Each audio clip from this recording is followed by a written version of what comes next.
नमस्कार दोस्तों, स्वागत है आपका हमारे चैनल लो कॉस्ट गार्डनिंग में। आज हम बात करने वाले हैं मालाबार पालक की बेल की केयर करने की टिप्स। कुछ ऐसी जानकारियाँ जो आप तक पहुंचनी चाहिए, जो शायद आपको पता भी हो या फिर ना भी पता हो, तो हम आज उसके बारे में जानकारी आपको देने जा रहे हैं।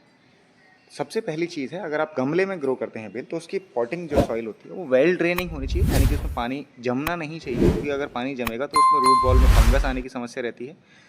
मिट्टी में फंगस लगेगी तो पौधे की ग्रोथ अच्छे से नहीं होगी, पौधे पे भी फंगस आएंगी। यहाँ पर पत्तियों पर स्पॉट लगने लग जाते हैं। इस पे नहीं है, क्योंकि ये मिट्टी में लगी हुई है और मिट्टी में ग्रो करते हैं।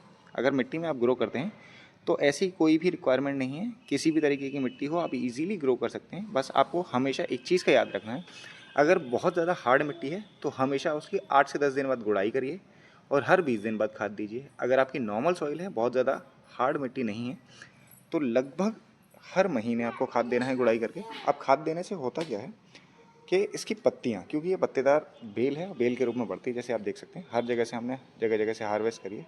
अब देखिए, यहाँ से मैंने पत्ता हार्वेस्ट किया था और यहाँ से एक और नई ब्रांच बनने लगी है। जब इसमें पत्ते नए नए लगते हैं तो इसको न्यूट्रिशन की बहुत ज़्यादा ज़रूरत होती है। बहुत सारे न्यूट्रिशन ये मिट्टी से लेती है, लेकिन मिट्टी में भी न्यूट्रिशन देने के लिए हमें खाद डालना पड़ता है, जिसकी रिक्वायरमेंट आपको लगभग हर महीने खाद देने की होती है।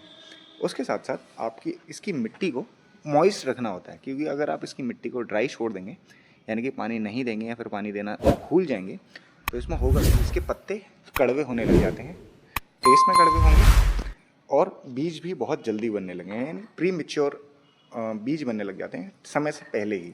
और पत्तों में भी कड़वापन आता है। यहाँ देखिए कितने चमकदार और शानदार पत्ते हैं, साइज़ भी काफ़ी बड़ा है ऊपर की साइज़ में। इसकी जो टोटल हाइट होती है वो लगभग 10 मीटर यानी कि 33 फीट के आसपास होती है। अभी ये जो मेरी बेल है, इसकी करंट हाइट लगभग 20 फीट के आसपास हो चुकी है। अभी देखते हैं, क्योंकि सर्दियाँ आने वाली हैं और सर्दियाँ इसका सीज़न होता है सीड प्रोडक्शन का। अब एक और चीज़ इसमें इम्पॉर्टेंट है, जब भी आप बेल लगाते हैं तो उसके बाद आपको दोबारा अपने गार्डन में बेल लगाने की आवश्यकता नहीं होती, क्योंकि जब भी नेक्स्ट सीज़न में आपके बीज बनते हैं तो वो ऑटोमेटिक ही आपके गार्डन में यहाँ पर गिर जाते हैं मिट्टी में और यहाँ से नए नए पौधे बनने लगते हैं। अब इसका एक एग्जांपल मैं आपको दिखाता हूँ। जैसे आप देखिए, ये तो बेल है, यहाँ से एक पौधा बन रहा है, लेकिन यहाँ पर कोई भी बेल नहीं है, यहाँ पर बीज गिर गया था और ये एक नया फ्रेश पौधा है, यानी कि बेल है, जो कि ऑटोमेटिक बीज गिर के ग्रो हो गया था, क्योंकि मैंने यहाँ पर कोई बीज नहीं लगाया। एक और यहाँ पर पौधा आप सामने देख सकते हैं, ये पौधा भी उसी तरीके से ग्रो हुआ है। अब ये बेल के रूप में बढ़ेगा, अच्छी ग्रोथ करेगा और हमें पत्तियों की हार्वेस्ट भी देगा। इसलिए मालाबार पालक सबसे ईजी टू ग्रो बेल मानी जाती है। और सबसे इम्पॉर्टेंट चीज़, गर्मियाँ और बरसात दो सीज़न में जो नॉर्मल पालक होता है वो काफ़ी महंगा बिकता है आपके मार्केट में, लेकिन क्योंकि उसका रीज़न है कि उसको उगाना थोड़ा सा क्रिटिकल होता है। बरसातों में गल जाता है, गर्मियों में झुलस जाता है और पेस्ट अटैक बहुत ज़्यादा होते हैं। लेकिन मालाबार पालक की बेल पर ऐसा कुछ नहीं है, आप इसको ईजिली उगा सकते हैं, कोई भी समस्या नहीं आती, कोई भी पेस्ट अटैक नहीं होता है। कुछ पत्तियाँ, जैसे कि आप देखेंगे यहाँ पर कुछ अटैक हुए थे, जिसकी वजह से कुछ पत्तियाँ खराब हुई हैं, अदरवाइज़ लगभग सारी पत्तियाँ ऊपर से देखिए। आप इसको समय समय पर हार्वेस्ट करते रहिए। आप हार्वेस्ट करते रहेंगे तो ज़्यादा से ज़्यादा नई पत्तियाँ निकलेंगी, ज़्यादा से ज़्यादा नई साइड ब्रांचेस निकलेंगी। ये देखिए, यहाँ पर ये जो मैंने ब्रांच पकड़ी हुई है, ये देखिए, ये एक साइड ब्रांच है जो वहाँ से आ रही है।